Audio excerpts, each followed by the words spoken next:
दो समरूप त्रिभुज के क्षेत्रफल क्रमशः 121 सेंटीमीटर स्क्वायर और 64 सेंटीमीटर स्क्वायर। दो समरूप त्रिभुज है, कौन सा है नहीं पता, तो मान लेते हैं, है ना। पहला त्रिभुज को मान लेते हैं एबीसी और दूसरा त्रिभुज मान लेते हैं डीईएफ। माना कि त्रिभुज ए बी सी और दूसरा त्रिभुज लेते हैं डीईएफ, ये दोनों क्या है, समरूप है, ठीक है। पहला त्रिभुज है ए बी सी और दूसरा त्रिभुज है डीईएफ, ये दोनों क्या है, समरूप। इसका क्षेत्रफल दिया हुआ है, एरिया ऑफ ट्रायंगल एबीसी है ना, त्रिभुज एबीसी का क्षेत्रफल कितना है 121 सेंटीमीटर स्क्वायर और दूसरा कितना है 64, किसका डीईएफ का 64 सेंटीमीटर स्क्वायर। यदि पहले त्रिभुज की माध्यिका, पहले त्रिभुज की माध्यिका ले लेते हैं एडी, एडी जो है क्या है, पहले त्रिभुज की माध्यिका, पहले त्रिभुज की माध्यिका एडी, और एडी का मान, सॉरी अच्छा यहाँ डी है ना, यहाँ कर लेते हैं एपी, क्या कर लेते हैं एपी, ठीक है। एपी जो हो जाएगा वो कितना है 12.1 सेंटीमीटर। तो दूसरे त्रिभुज की माध्यिका, दूसरे त्रिभुज की माध्यिका ले लेते हैं डी क्यू, ठीक है।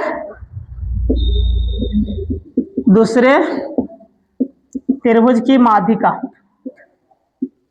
डी क्यू, और डी क्यू का मान तो ज्ञात करना है ना। जब दो त्रिभुज समरूप होते हैं तो उसका क्षेत्रफल का अनुपात जो होता है उसके माध्यिका के वर्ग के अनुपात के बराबर होता है। अर्थात हम कह सकते हैं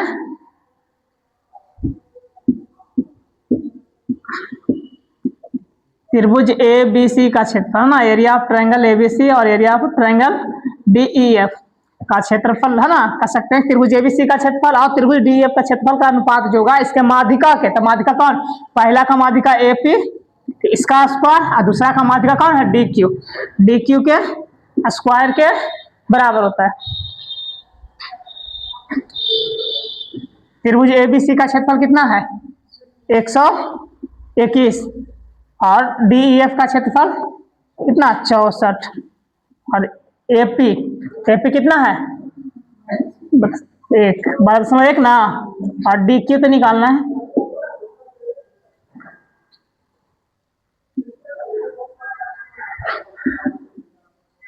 एक 121 बटा में 64 बराबर इधर 12.1 है ना, 12.1 का स्क्वायर, इसका मतलब इसको दो बार लिखना है, हो जाएगा 12.1 गुना 12.1, अब बटा में क्या है डी क्यू का स्क्वायर है ना, और दशमलव हटा देंगे तो 1 शून्य, और इसमें से हटेगा तो 1 शून्य और आ जाएगा, ठीक। ऊपर में 121 कट जाएगा। अब यहाँ कुछ नहीं तो कितना 1, अब 1 से इसमें गुना करेंगे कोई फर्क पड़ेगा नहीं, सेम संख्या प्राप्त हो गई, डी क्यू के स्क्वायर गुना 100, इधर गुना करेंगे तो हो जाएगा 64 गुना 121।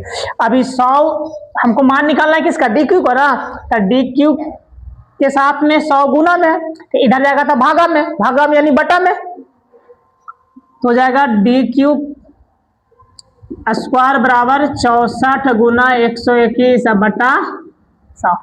स्क्वायर हटेगा तो जाएगा अंडर रूट में, अंडर रूट हो जाएगा 64 गुना 121 बटा 100, तो 64 का वर्गमूल 8, 121 का वर्गमूल कितना 11 और 100 का वर्गमूल 10, तो 11 गुना 8 हो जाएगा कितना 88 बटा 10, है ना 1 सुना ना, एक अंक के बाद दशमलव, यही हमारा हो जाएगा डी क्यू का मान। डी क्यू क्या था,